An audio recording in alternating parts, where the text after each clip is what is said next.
Hello, everyone. We're extremely excited to host you for our last event of the year.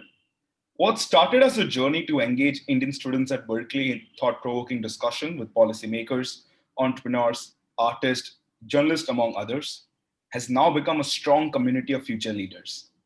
After having done more than 15 such events already, we're really excited to close this year with one of our favorite speakers. As my friend Devyan Saxena and I sit here in a fresh haircut from Urban Company, we can't possibly underscore its importance in our lives during this pandemic. Be it sanitizing our homes, or repairing our ACs during the scorching summer, or even safe haircuts. It has become an integral part of our lives. And what could be more exciting than interviewing the co-founder of this unicorn, our very own Berkeley class of 2011 alumnus, Raghav Chandra. Just to give a short introduction on Raghav, he graduated from Berkeley in 2011 with a BS in Electrical Engineering and Computer Science. After having worked as a software engineer at Twitter in the Bay Area, Raghav decided to move back to India to pursue his entrepreneurial ambitions by first starting Buggi, a dynamic peer-to-peer auto-rickshaw ride, and then eventually Urban Company. Raghav, it's a pleasure to have you with us here today. Just feel free to take a minute to introduce yourself, and then we'll continue with the event. Yeah, thanks for hosting me, folks. You guys have gotten good haircuts, and it's a shame my haircut is pending. But that's on the to-do list. But absolutely a pleasure being here. I probably associate a lot with a lot of audience live here, given I'm an enthusiastic Cal Bear, and I did move back to India in 2013 when I was fairly young. When I was 23 years old, not older than some of you, maybe just by a couple of years. And happy to kind of share through my experiences of college, about working in the Valley, about the shift back, about just being in India. So yeah, let's explore some of these. All right, great. That's great. Thank you so much, and thank you for the university loyalty. Go Bears! Before we begin, we have some instructions for our virtual audience to bring some order to Zoom madness. While it will be wonderful to virtually see all of you with your cups of coffee reacting to a conversation with your videos on, we request you to please keep your audio muted throughout the conversation. We are sure you have a lot of questions for Raghav through the course of our chat, and we encourage you to send them via chat to one of our members renamed as Send Questions Here. And if connection and time permit, we will let you ask the questions yourselves in the later half of the event. Thank you so much. Passing on to Divyansh right now. Oh, I think Divyansh has gone off for a second. We'll just wait.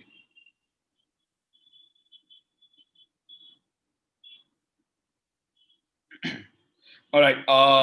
Yes, I think Divyansh's internet is off. Really sorry for that. But I think I'll just straight dive into the questions before Divyansh comes back again. Let's address the elephant in the room, the overarching theme of this event. As someone who studied and worked in the Valley, but built for India, you are no stranger to the intricacies of infrastructure and the kinds of work happening in both the places. A question we like to think about what needs to happen in India for it to be considered an attractive place for people to incubate in a way that attracts talent from the US, China, and Indonesia, for example. Yeah, I think that's a great question. You'll have different answers to this depending on what each one of us kind of look forward to in working. Personally asking me, I don't think anything needs to change at once. I think the inherent pull for an economy such as India, which is developing, which is in a lot of sense not quite there yet, but you kind of look with the eyes of pushing it through. I think that journey is what really makes India super attractive. So when I moved back, it was for all the things which it could be is what made me really come back. I do think there's just tons of interesting problems to solve. It happens to be the largest country by population, just tons of infrastructure which needs to be built. And I choose to look at all of these as being just fun problems. So being a part of the solution reaching to a place where, it's an opportunity. We get to create a nation or a country in our own way. Mm-hmm. So I think that's the lure, and that lure would continue for some time. If you expect it to be, exactly the same infrastructure as say New York or San Francisco, that probably is not going to be the case. Yeah. But there are other pleasures as well. There are other pleasures beyond the opportunity which I enjoy. But I think that's the primary reason which at least excited me. Okay, I guess I'll let Divyansh follow up. He's resolved Wi-Fi issues in Hyderabad and he's back again with us. Yeah, sorry, I dropped off.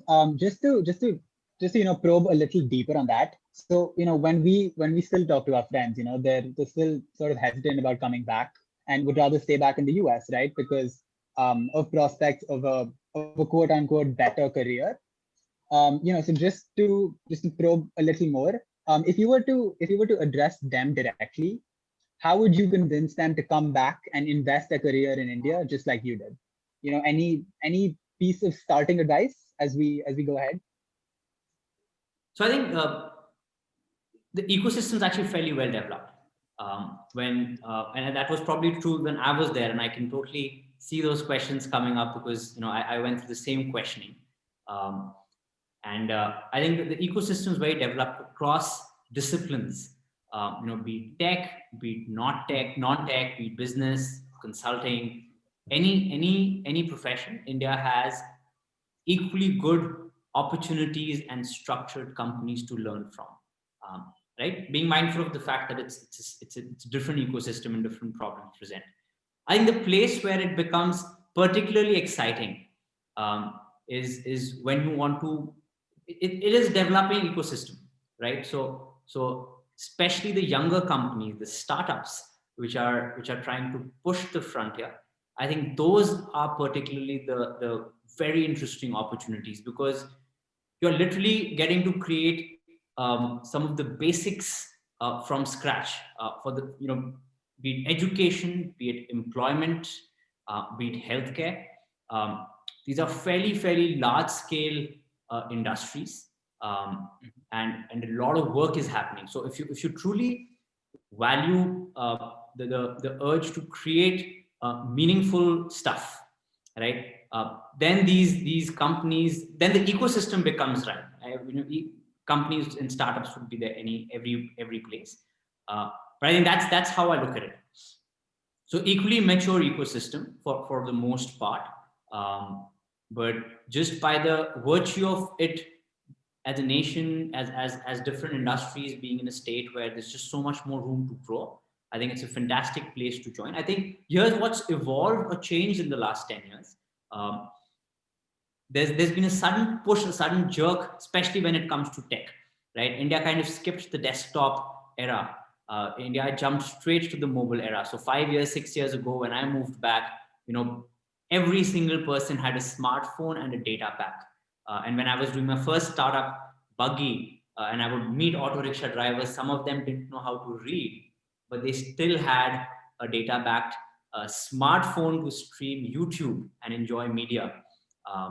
Right, and I think that's the depth of how penetrated technology is and data is, and I think it's things like these which become a new channel or a new medium to scale business in a different way, scale business in a way which was just not possible 20 years ago.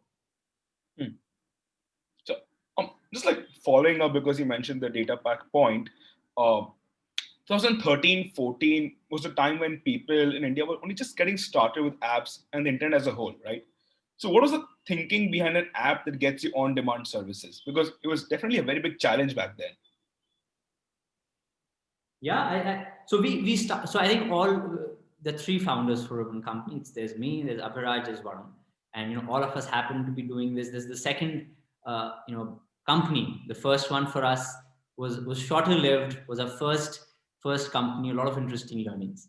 But when we went about this, from the idea of what are the biggest problems we can find. Some things were very clear to us. We wanted to do something which could keep us hooked for after 50 years. We didn't have to ask the question, what are we doing with our lives? It was very clear that the problem is just so ever broken that you can dedicate a whole lifetime's work. It was also clear we wanted to do something in tech. We were young folks. We wanted to do things. We were ambitious. We wanted to scale things up. And tech seemed to be a disruptive medium. Um, Not saying that tech was the only way to solve a lot of these, but this was one of the things. But the most important lever was doing something which was meaningful. We wanted to do something which touched daily lives. Okay. It was truly a broken problem. It was something which was not a good to have for us. It was something which was required on daily operations for a household or a consumer to go by. And it added a lot of meaning. Right. And when we started doing our research and we were new to Delhi, none of us actually from Delhi. We just happened to be in Delhi. We were in the process of setting up our houses. Abhiraj was getting married. He had to figure out wedding photographers. We had to figure out plumbing, carpenters for a house.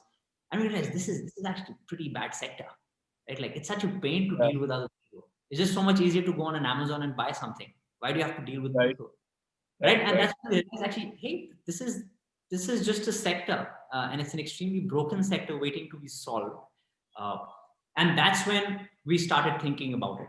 And one of those very, very important things which we realized was not only is it very broken as a problem for consumers as a household, it's actually a massively broken problem when it comes to employment as well.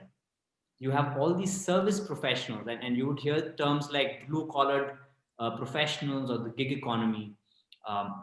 These professionals don't earn the biggest bank in the offline sector, right? So in India, they would be earning about $300 or 20,000 rupees a month. And we said, look, what could we do to supercharge the sector, put an infrastructure so that these professionals could stand on their own feet, be independent, live a better life, propel India's employment by in our own way. So this was the starting point.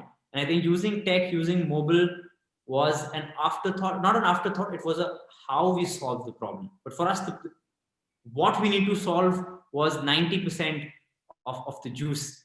How was tech? And I think just the fact that there was mobile and there was internet, and we happened to be there at the right time, right place. We could leverage mobile, we could leverage internet to solve for simple things, right? So tech allows us to run a lot of processes which would otherwise have required people, right? So that's what prompted us to make it all tech.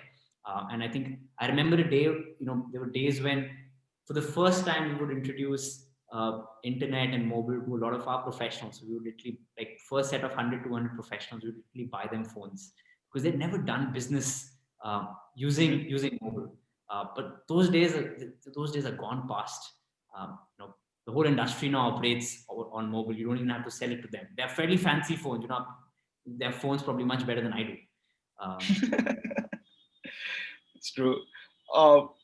One thing is for sure, Abhiraj's wedding, led to great innovations in India. But like just a small follow-up, so recently I was, talking to a few fund managers at Edelweiss, and, they're like fresh graduates from Wharton, etc. And they came back to India during the 2008 crisis. And, they wanted to start a quant fund, but no one in India knew about it. The adoption for quant strategies was so low that they couldn't, raise investors, and they eventually, went to like value investing.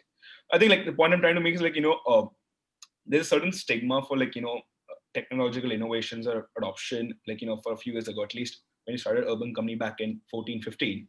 So, was going through people, explaining them to adopt the app, the users and the, the service professionals, one of the biggest challenges you came across, and how do you just barge through it? In terms of adoption of just technology, you're offering, yes, because I think there's also a sign up cost for service professionals to come on Urban Company. So how did go through that barrier of convincing people to use your services? I think here in this question lies probably one of the most important learnings for setting up a business or kind of creating an enterprise. The real challenge is to actually figure out what are you trying to solve. It's to figure out the problem itself. And now that you have a problem, it's to find the right answer. There'll be thousands of ways to solve a certain problem. You have to find the right answer. And then that answer needs to be such where it's viable to actually set up a profitable business. Right? The adoption part was actually like the question is the third sector, right? So why would consumers use us? Right? The major value add is needs to come in solving their problem, right? So services lack quality, right? So can someone add standardization? Can someone add structure? Can someone figure out the pricing for a plumbing job or a salon job? Can someone ensure a bare minimum bar on quality versus me running around and asking 40 people, hey, who's the best carpenter you have? Right? And I think once you solve this, other things are easier, right? So adoption of tech is a great convenience factor. It's a great lever, right? Everyone's used to tech. So the real challenge is actually not so much of adoption. People actually find it super easy. But it was actually to give a fairly compelling answer to the problems which consumers have. Similarly, on the partner side, now partner side was interesting. Partner side required us to push the use of tech because it was not inherent nature. Consumers actually have been used to using technology and apps for a long time, right? So, if you ask my grandmom to use technology, well, that's going to be a challenge, right? That would have been a struggle. But otherwise, most consumers are fairly familiar, and India has a fairly young audience. Most of our consumers are in the 28 to 35 working population, right? Partners, for the largest part, were probably for the first time doing a digital transaction. They might be using it for YouTube or TikTok, but for the first time, they're actually doing a digital transaction, and that took some time. But here's the trick, right? People are willing to even go through learning and picking up technology as long as they see a meaningful value add. And to a partner ecosystem, if we are able to bring much better earnings to them, if we're able to bring in much better social comfort, and maybe we can touch upon this later, where our partners face a very different social dynamic on urban company versus outside, because now they do go to a consumer's house as an equal and not as a feudal master slave construct. Right? This value add is just so high that our earliest partners were more than happy to invest 5,000, 10,000 rupees in buying themselves phones which otherwise they would never have bought. Wow. I mean, phone is a small thing. Partners go out and buy themselves scooters and cars because it's just easier for them to travel to consumers' houses and do more business. So phone and internet adoption is a fairly small adoption curve for most of them. Okay. Yeah, I think Divyansh wants to follow this. Yeah, that's actually super interesting because we were before this call we were actually talking about how the new sort of economy, right? Is that so the new thing is that new age entrepreneurs are no longer driven by, you could say, wealth creation, but instead they're more focused on let's say value addition, right? So how do you think you went about this? How do you think you went about this particular trade-off when you were starting? And sort of like tangential to that is, how did you convince yourself that urban company is exactly what I want to do, and how did you put your all into it?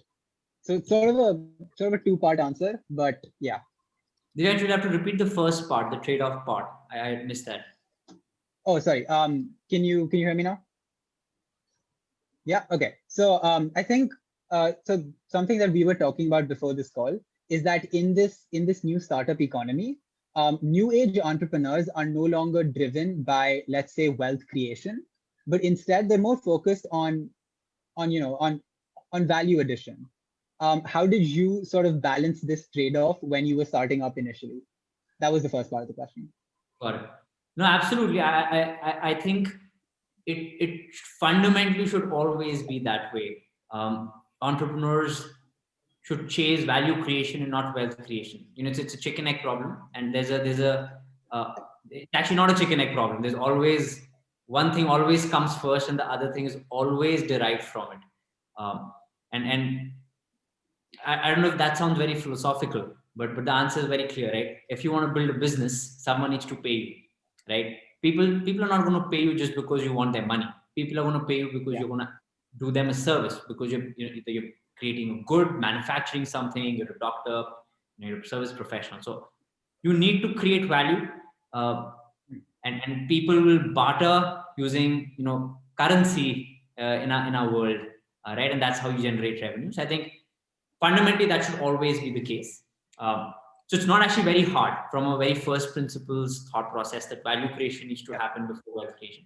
I think people in general, I think the highlights and what we talk about is often pegged. I think we talk a lot about success stories in measured by valuations and measured by funding rounds. That's unfortunate, I would say. I think that sells more. But I can tell you as an entrepreneur, it's quite the opposite. In fact, every time you raise a fund, it's a loan you're taking. It's not something to, beyond a point, it's not something to celebrate, because you're basically taking on a shit ton of responsibility, and you have to give payoffs to the investors who've been so kind enough to trust in your vision.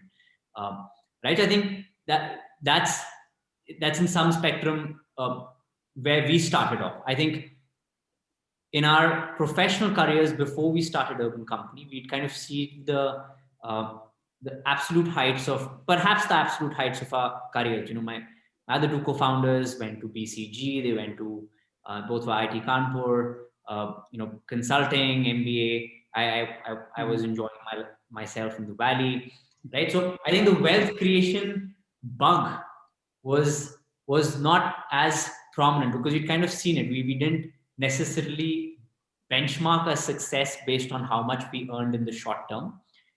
We were fine. I mean, I moved back to India, so there's a massive step down in apples to apples comparison. But here's the interesting part about value creation.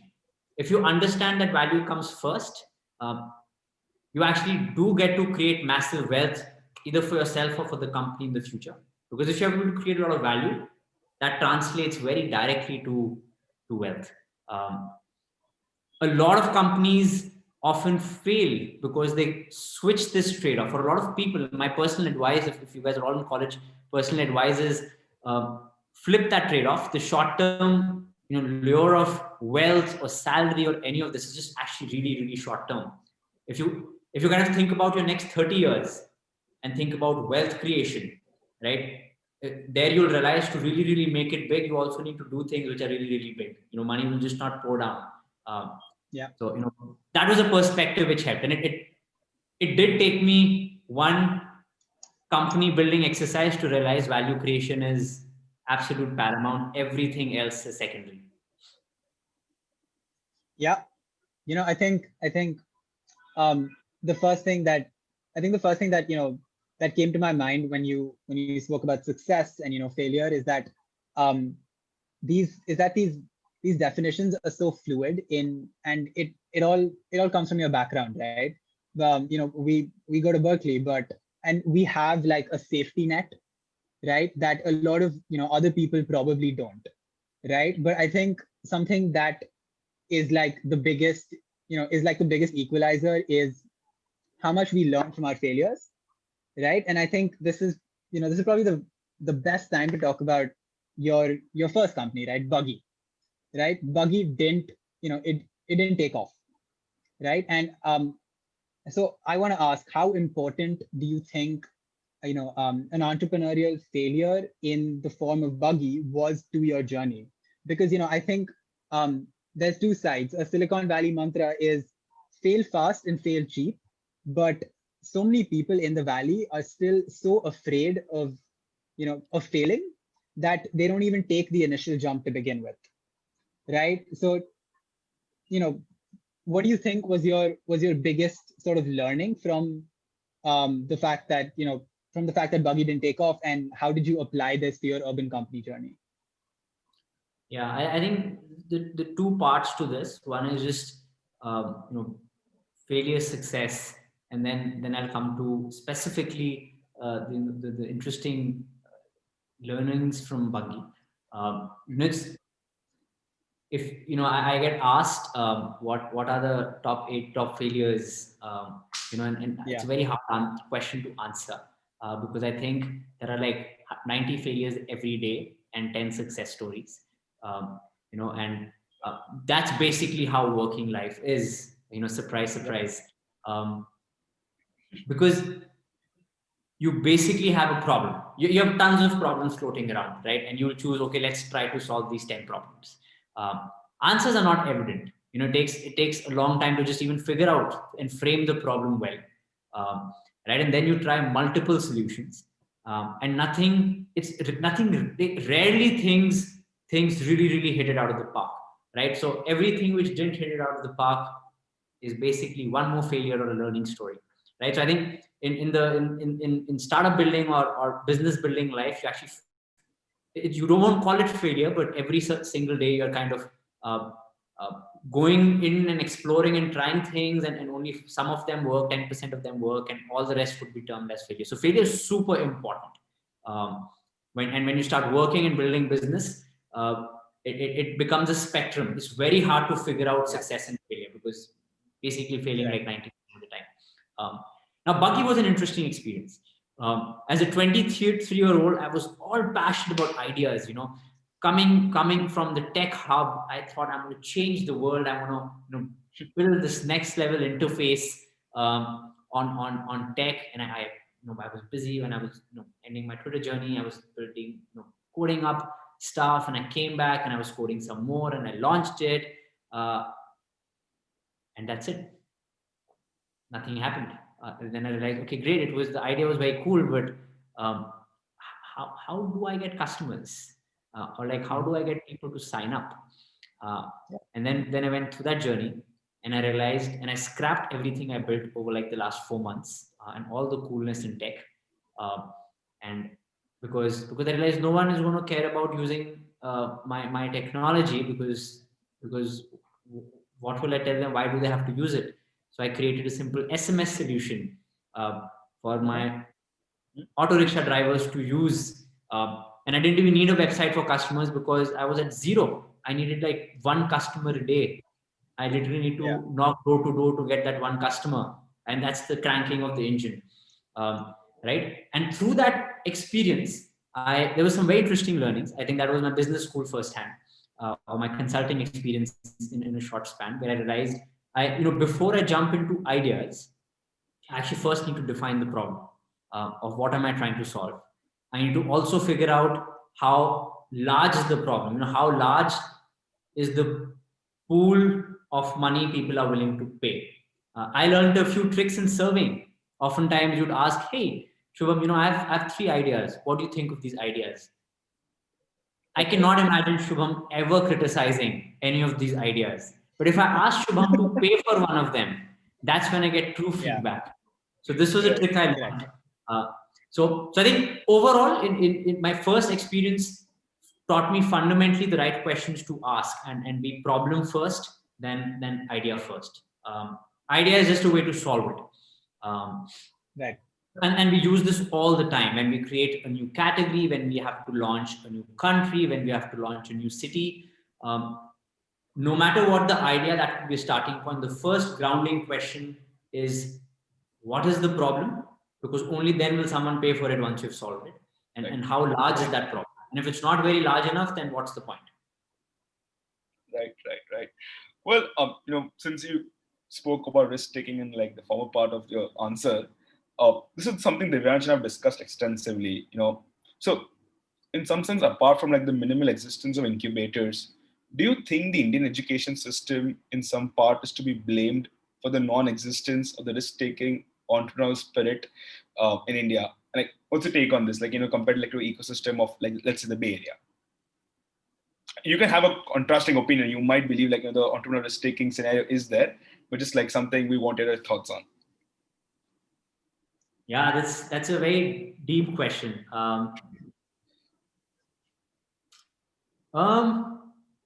I do that. I don't have a good benchmark, because I have spent different parts of my education in 2 different places. Right. So if I failed a few classes and I got the opportunity to be in 2 different colleges and schools, that would be a true benchmark. I do think the way of education is different in say in Berkeley versus most, like for example for me schooling was in India, right? I think there is difference. In fact, there is a massive difference, and it's the same difference which you will see between Berkeley and other equally well established colleges. And I think it boils down to this. I don't think, except in Indian education system, um, we're not taught how to ask questions. You can probably generalize. I've already worked a fair bit of my life, so I can generalize that to just generally education. Education does not teach you to ask questions. Professional life is mostly about asking questions and framing problems. But in education in Indian system, we are not taught how to ask questions. They're structured, curriculums. You test on them. The question banks are not infinite, so it's known. I think in Berkeley it was different, and it's not just a difference in Indian and say the American education system. Berkeley also happens to be public, so there's absolutely zero spoon feeding. You can take that in a good way or a bad way. But what that does force, I think, all students to do is kind of just fight for themselves and figure things out, right? And figuring things out, the first thing is you end up asking tons of questions. And it's just the art of framing questions, asking questions, which I think is super meaningful. And that's what gets most used when you enter professional life. And even in professional life, it gets most used when you're trying to set up a business, because no one's going to tell you where the business opportunities. No one's going to tell you what you need to solve, because if they had the answer, it would already be solved, right? So I think that's for me. I think that's the core reason. I only wish that education system taught us a lot more on asking and framing questions. In fact, just knowing ourselves, than just figuring out answers to things. So yeah, like experimentation.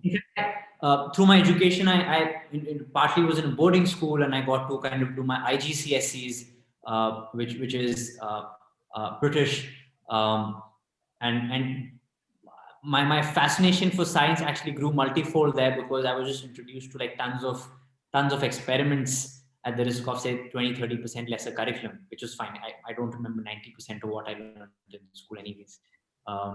Right. So I think just experimenting and exploring things, it just teaches you so much. Right. I think these are the small things which we miss out.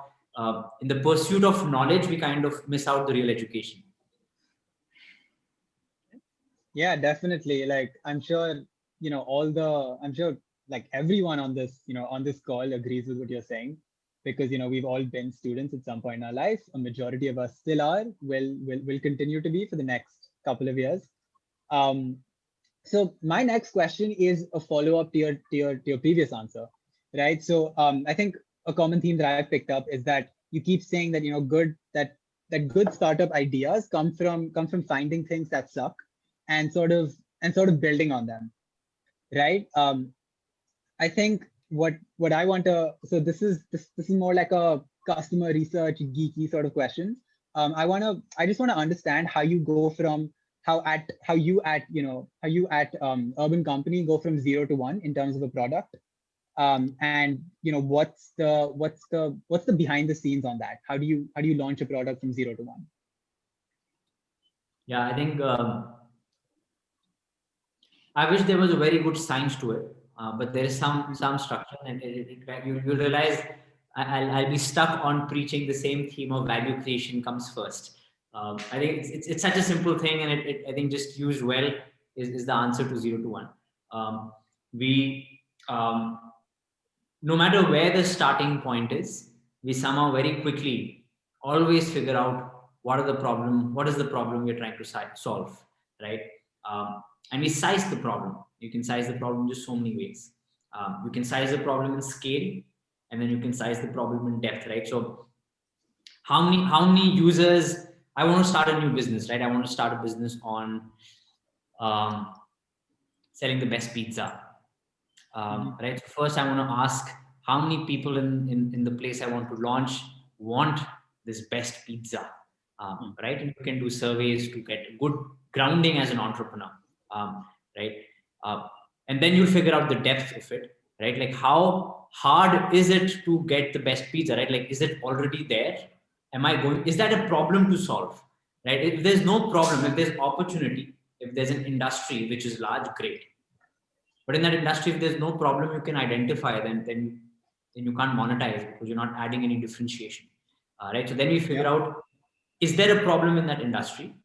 And the third step is probably the last step, which is what we'll spend our days solving, is how do we solve this problem? That's a journey. So the 0 to 1 is actually just spent on figuring out 1 and 2. And this is, what a lot of you will start recalling as this term called product market fit. Where PMF, market is literally the first 2 points, which is who is the person who's going to be willing to pay, right? And the product is what you spend a lot of time iterating.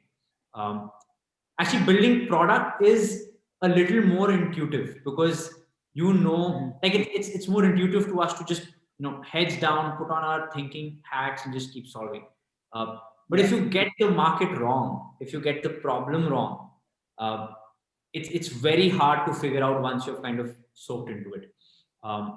So we spend plenty time whenever we want to launch new things, whenever we want to iterate, trying to really, really go deep into identifying the problem and the scale. Once that is done, then starts the fun journey of building the product and finding the product market fit. Okay, I'm really sorry, but I'll segue into something on a lighter note. So I think, Raghav, the nation wants to know, why did Urban Clap go from Urban Clap to Urban Company? I'm sure some of our audience might have already read about it or heard about it, but we want to hear from your mouth, like what happened? Like, why was there a change from Urban Clap to Urban Company? Oh, very simple answer. I think we started off with the pursuit to build a company. So we eventually realized, why not have company in the name? But no, I'm kidding. I think Urban Club is a great name. When we created that name, it brought together 2 things which we kind of liked. One was we wanted to kind of urbanize and bring an urban flavor, a certain professionalism to the art of services. And the clap kind of signified a social, communal angle. It also kind of signified, in an instant. But I think the Urban Company change was more recent, and it happened because we wanted to create sub-brands, and company allows us to, have urban salon, urban massage, urban, handyman. So that's the real reason. But I do kind of like the sound of it being a company now. Finally, we are a company after 6 years. I think all of us got used to the name, so it doesn't matter anymore now. But before Divyansh moves into very Berkeley specific fun questions, I just had one last question about your next steps. It's like a multi-part question. So I think first part is one great development in the entrepreneurial ecosystem in India is successful founders reinvesting their money into the ecosystem as angel investors, freeing up a lot of capital for young, ambitious Indians. So when can we expect a similar future move from Raghav Chandra? And I think more explicitly, the second part is what's next for you, in the sense your LinkedIn says you are an ARP volunteer. And we briefly discussed this as well. You do keep up to date with all the political developments, and that's something which interests you. So how do you see entrepreneurs in the policy making space, and more specifically, where do you see Raghav Chandra? Yeah, if only I was rich, folks. I'm enough money to invest in everything. Wow, what a world! The sad truth about entrepreneurs is, if you were fairly frugal and pocket light, Right. and before this call we were joking about it. I like to put all my eggs in one basket, and that basket is Urban Company. So it makes it all the more fun. And I'll do a recall to wealth creation and value creation. So clearly, very less brains given to wealth creation. But jokes aside, I think the business and the startup space is a fairly budding one, and I think that the entrepreneurs who've gone through and made it big, and they actually do help out the industry. And while we guys are not quite there yet, we are more of the eggs in one basket kind of entrepreneurs in Urban Company. We try to do our bit in other ways in helping and mentoring and sharing our learnings. But having said that, it's very important to realize that we actually don't view ourselves at all as experts. We are like, I mean, come on, we're 6 years into business building. Right, there's a long way to go. So while you hear me sharing and stuff, it would be very foolish for me to say I would be any form or any kind of an expert, or my advice would be so valuable to someone that they would be like the next best successful business. So I think that's the first. Hopefully, Divyansh, I can be one. What was the second question, Shubham, you had? Next steps in the sense of, I think your LinkedIn mentioning you as an ARP volunteer, and we just like briefly discussing entrepreneurs coming into the policymaking space, and specifically Raghav Chandra. So, like, where do you see yourself? So I think a lot of folks might be from policy. I think actually working with any government and understanding how it works is just a very fascinating thing. In fact, governments are basically just really large companies, right? And they just have so many people, and how that machinery works is just fascinating to look at. So when I came back to India, I got the opportunity to almost close to intern for a couple of months. Very fascinating. But what I see myself doing after 20 years, just this itself, and hopefully create the largest services marketplace across the globe, scale to 100 million households. Right now we are at like 5, and yeah, like really do something super meaningful. I'm sure like all your dreams and ambitions will be fulfilled, but all the best for that. But yeah, Divyansh, you can go next. Yeah, so I have one quick question before we jump into a rapid fire of sorts. Our Berkeley version of the rapid fire. So just one quick question before that is, people often talk about wartime versus peacetime CEOs, and COVID-19 has become sort of this watershed moment in any company's strategic decisions. How did Urban Company decide to tackle this? Because I think Urban Company is going to come out of this all the better, right? Because it's just done so well during this really weird time. How did you guys go about this? Just a quick insight into your thought process, whatever you have to share on this, and then we'll jump into the rapid fire.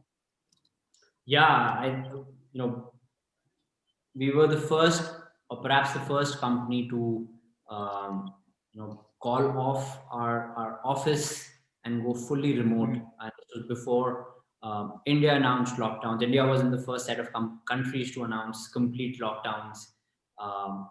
And boy, we think of India being inefficient, the inefficient elephant. The space with which things got moving to fight against COVID was just amazing. So we kind of pulled through very quickly. And the first thing in our minds was how do you quickly go remote? And that happened in the course of a week, where 1,300 people went from office going to just completely remote, right? Like including desktops and laptops and our call centers and all of that. But I think after that started a fairly scary journey for about 6 months. And at least back then, there's some fancy business words for this, business continuity plans, BCP. But basically for us, what was going out was we want to make sure all our stakeholders and responsibilities are well taken care of, right? So it broke for us in terms of, so we have a very large family. The families of our partners, employees are a part of that. They're a smaller part, right? We have about 25,000 partners, and they're often the sole or the bigger bread earners of their family. So, in extension, it's basically these families who rely on us. and we basically were staring down a barrel where they would not have any work for 2 months. The first thing for us was, how do we make sure they are going to sustain? And we did a bunch of things. We raised funds. We gave them loans, interest-free loans. Take 5,000 rupees, pay us whenever. Our business went to absolutely zero. So we changed all our team members and started giving every partner a call. We also used it as an opportunity to be there for each other and also train our partners. So for 1 month, we were just training and talking and training. We were doing remote classes and stuff. So a lot of partner side work happened to keep that ecosystem energized, because that's a very close family to us, and they drive the business. They're the frontline warriors. Then came employees. So we actually did not, we refrained from layoffs, we refrained from salary cuts. That was the last thing we would have ever touched. Right. And we actually, our business is actually fairly well recovered now, but we made sure those don't happen. And a lot of effort was done to make sure everyone's happy, everyone's safe, everyone understands, everyone is the class monitor in the house, so that their parents don't go out and use the parent stuff of koi baat nahi, it's fine. Right. So we have to do all of this. Working remotely was really, really intense. Everything had to change. Right. So a lot of that happened for our employees. And the third thing was finances. Zero revenues, big costs. We had to really pull back. So a lot of effort went into figuring out office spaces, reducing costs from different areas, being extremely, extremely efficient and lean. Because we knew this was going to be a long thing. So, 3 stakeholders managed really well. Major thing was sab kuch theek hai, but people need to be safe and healthy. So for the 6 months, we just focused on health and safety for people. So I think this was it. We still operate remotely. Business is actually fairly well and much better than previous. Some categories have picked up well, but our way of working is just so different. We have massive training set. I don't know if you guys know that, but to deliver a service professional to your house, those professionals need to be trained, and to train them, we actually have a supply chain of training, right? And that training is physical training. You have to see how people are doing, and now it's digital, because thanks to COVID, that kind of accelerated our innovation there. So all of this kind of in the back office had to happen through COVID times. Yeah. That was super interesting, because I didn't know, I don't know half of the stuff that you guys were doing, sort of behind the scenes. But now that I do, I'm going to become #1 urban company fanboy, right? I think that's the only thing I can do now. I got a haircut last week. I look great, I think. Okay, so I think we're now going to transition into hopefully a rapid fire set of questions. And it's special because you are a Cal alum, so they're mainly going to be so we have 5 questions. They're going to be fully Berkeley focused. So you can answer in either a word or a sentence, whatever comes to you. So the first question, what is your favorite memory from Berkeley? Cycling. Cycling? I used to cycle a lot. I live really far away. After my first year, I was down in Ashby College, which was 2 miles away, and I used to cycle. Wow. Okay, that's something we will try out next semester, I guess. Favorite class, if you remember. There are 2 favorite classes. None of them are related to my major. One was a class on it was a religious studies class on Hinduism. I've taken and then that. Another was a philosophy class. Those are my 2 absolute favorite classes. Okay. Yeah, it was the one. I think I hardly attended my CS lectures. No one does. I watched them all online and did all my work. I was damn good at my projects. Every CS major ever. Yeah. Okay. Next. Yeah. Priyan's webcast gang. Yes. Favorite spot on campus? Ah,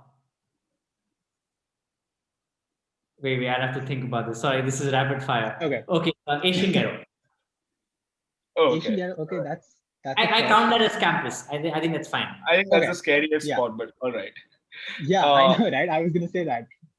Yeah, Shivam, you want to There take it was just over? like a shooting last week or something, but yeah, never mind.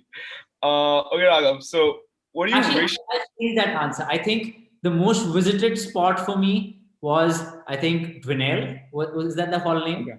Yeah, yeah. Yeah, For yeah, yeah. some reason, even in my senior year, even when we didn't have classes, I would just find myself chilling there with friends because it was just so massive and so old, no one bothered to go there.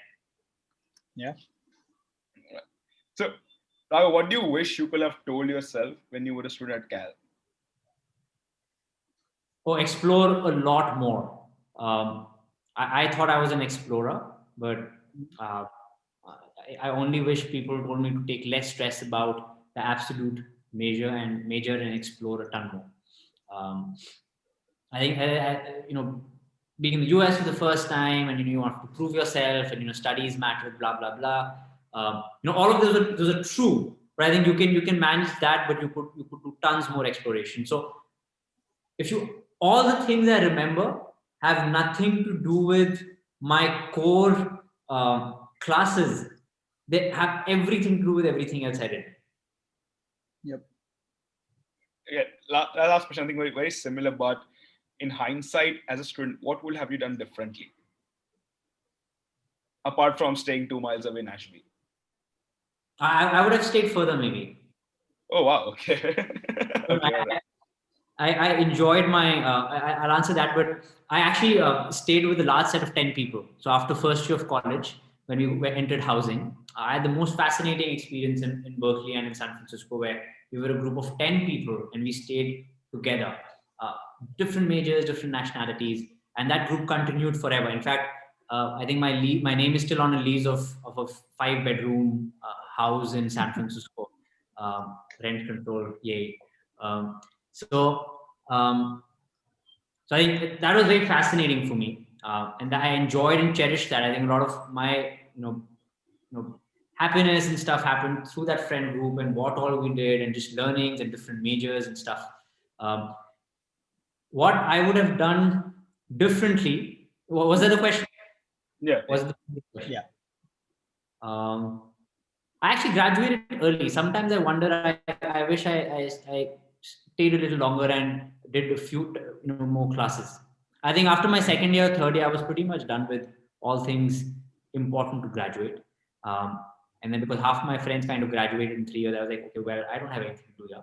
I graduated early. I did a whole trip in India for about 2 months. But some part of me almost wants to go back and spend an extra semester and do the classes which I kind of never got to do. And I took graduate classes in 3.5 years. I almost majored in economics. If only I had like the requirement classes done, I would have finished that off. I really want to do philosophy as well. I want to kind of do part major in philosophy. So I think part of me wants to kind of explore that in Cal. Decals, my absolute favorite thing. I was a big sucker for decals. Yeah, decals are great. Devyansh here teaches a decal himself. I will try to invite you as a keynote speaker next semester. So we'll be in touch. um, uh, I think we can, Shivam, if you don't have anything, we can move on to the audience Q&A. Yeah, we are learning. Yeah, so yeah, we're Actually, a little bit answer late. one question from the audience first, from Anaya, and then I'll let you guys pick and choose and throw me questions. So she'd asked earlier, do you feel the app does not add any value to a major portion of the blue collar workers? So I'm going to take this question so I spend a lot of time explaining how value is more important. How you solve it is important, but that's a second question you need to figure out. And I almost kind of might have brushed the use of tech aside. That's actually not true. Here's how you guys want to look at tech as an industry. You have companies which sell technology, or maybe they'll sell data, which you could assume as technology, right? Amazon's AWS. They're in the business of infrastructure, technology infrastructure. Google, Facebook make money through selling and monetizing data, right? You might consider them as selling technology in some sense, right? These are not to be confused by companies who don't sell technology, but are extremely tech driven. Amazon is not in the business of selling technology. They're a retail company, they're a product e-commerce company, right? Just that unlike their peers, whom they have kind of left behind by eons, every technology is infused in every part of their operation, right? So urban company, we're in the business of creating delightful homes, solving for services, and as part of that also creating massive employment. Every part of how we do it is extremely tech driven. And I'll just throw one or two examples to make it super profound. If you had to open a salon in a city, you would take real estate, you would have a receptionist whose job is to say hi to customers, greet them, tell them what the salon services are about, schedule them a little bit, right? This job for us is primarily handled by our app and our booking engines, right? So we don't have anyone talking to customers. The app actually talks to customers, places the bookings, and so on and so forth, right? Another heavy duty thing is just ensuring people reach on time, right? In fact, as students, you guys hardly reach on time, and it's very hard to enforce. How would anyone enforce you guys reaching on time? We do that, 20, 30,000 for 20, 30,000 touch points every day without any manual intervention. And our error rate needs to be like literally less than 1%. Right? 1% is far less than any human error. That only happens because of technology, because we're tracking where every partner is. We know very quickly if a partner is not going to reach on time. We can escalate, we can prompt him, we can tell the customers. So technology is a nervous system, and it's basically how we run the ship, right? But we're not in the business of selling technology. I don't know if that answers an Ayata your question. So app adds a lot of value. At a very small scale, you could remove technology and do everything manually. You might come close to the excellence technology sets, but just simply does not work when you have to scale things. Okay, we'll just skip follow-ups for now because we have audience questions coming in. Anvita, can you unmute Harry Dalal next? Harry, are you here? Yeah, I'm here. Yeah, please go ahead and ask your question, please. This is the first question I want to ask is like, can you please talk about your starting journey and how and when you turned from a tech major to an entrepreneur? Like, how did that transition what made you an entrepreneur from a CS major? Yeah, but good question, Harry. I don't think there was an explicit time. I think there was an explicit moment where I had to change what I was doing. It took me 6 months to convince my parents. It hardly took me like a second to convince myself to move back to India. But I think for me, I think it was very inherent nature since childhood. Like I always, got inspired by the idea of just solving problems. And I just did not see myself solving meaningful problems enough in whatever I was doing in the valley, right? And I like to joke about this. I don't know if you guys would get the Hindi Bollywood humor here, but in the Amitabh Bachchan generation of movies, Roti Kapda Makan were the 3 classic problems to live and die for. The 3 classic problems to solve. I think in our generation, that's evolved into employment, education, and healthcare, right? So it kind of always pulled me towards it. The question was just me rationalizing that it's okay to take certain kinds of risks, and kind of calling the cat on, there's certain career paths which, I mean, you should question everything is, I think, my end advice there. If you kind of have a good bar on questioning the right things about your lives, you're probably going to make good decisions you won't regret.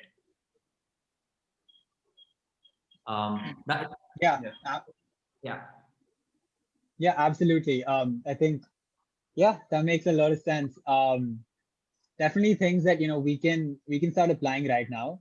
So that was a great answer. Yash, do you want to ask your question next? Anvita, can you unmute Yash Singh? All right. Firstly, great event put up. I just want to say that I also studied in the States, in Texas, and I returned 2 months ago to India just to pursue entrepreneurship as well. So it's really inspiring to see you, Raghav. My question is, when you started your journey, you looked for co-founders, or you found people you can work with. How is that process, and what has your experience been working with them? Oh boy, that's like the toughest answer to give. But great question. I think it's a wonderful question. Um, I think there's no playbook. I spend a lot of time meeting folks, meeting friends, not with the purpose of actually finding co-founders.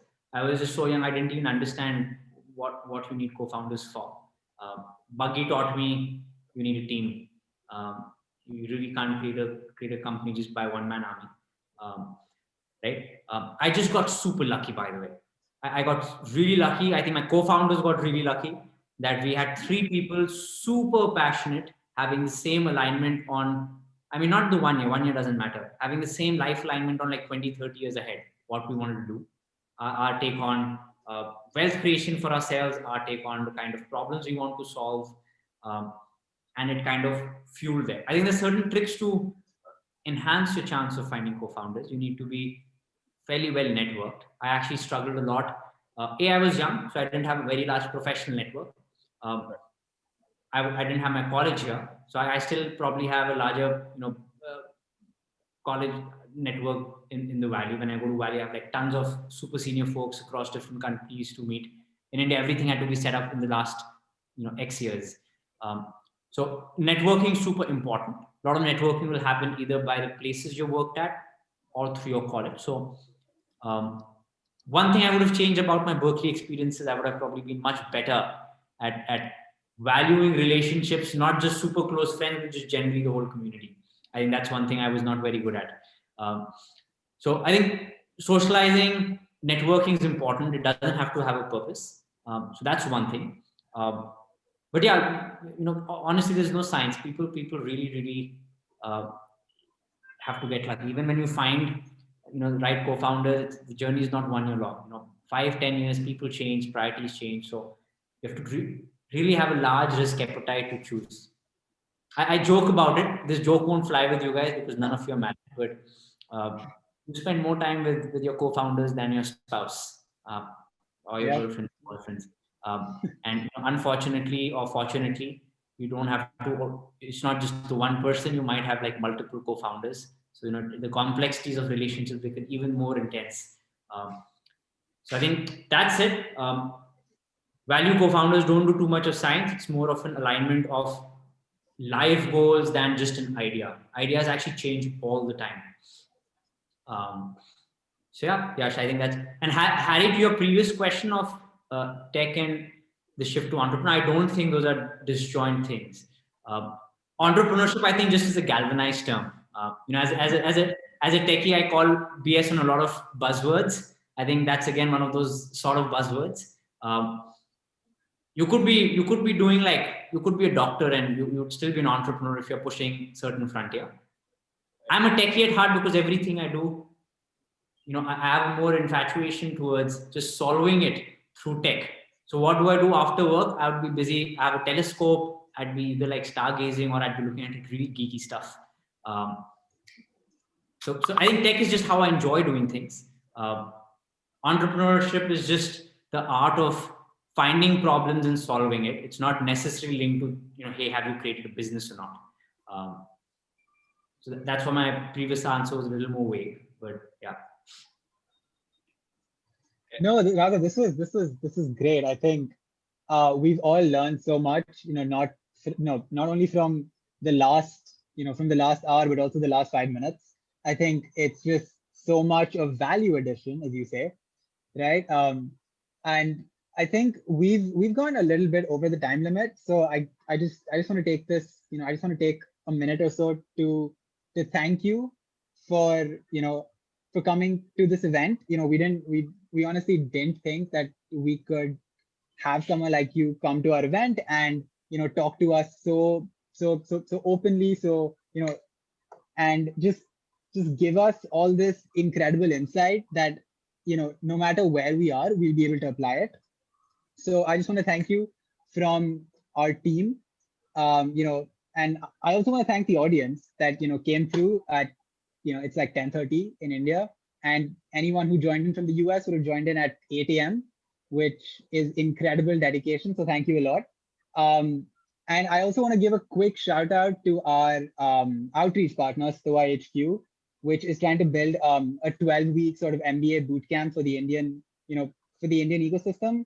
So if they're here, shout out to you guys for, helping us push this through a bunch of channels. And, to end, Raghav, thank you so much. This was great. We've had a great past hour, and, I know like all of us on the team would love to stay in touch. So yeah, thank you so much. Yep. Thanks, guys, for hosting this. And I think it's wonderful to be a student. So you guys should really cherish and enjoy these days. And I think do have fairly high ambition. I think you guys are or have had a fantastic education. And I think it's best put to use when you really start to question how the world operates and try to make it better. So don't fear, whatever you guys do, you guys will probably turn out to be fairly successful. So you might as well make that journey worthwhile. That's my single advice to all of you. Yeah, thank you so much. This is great. We're definitely gonna be putting up some really cool Instagram stories with all these quotes, and we'll definitely share them with you because I think these are quotes worth saving. Yeah, thank you so much. This was great, and have a good night. Yeah, happy to stay on for a few more question answers off recording, or either ways if you guys would be keen. Yeah, thanks a lot for hosting. Yeah, sure. Yeah. I think we can stay on for a question or two longer if you want. But do you want to shut the recording, team?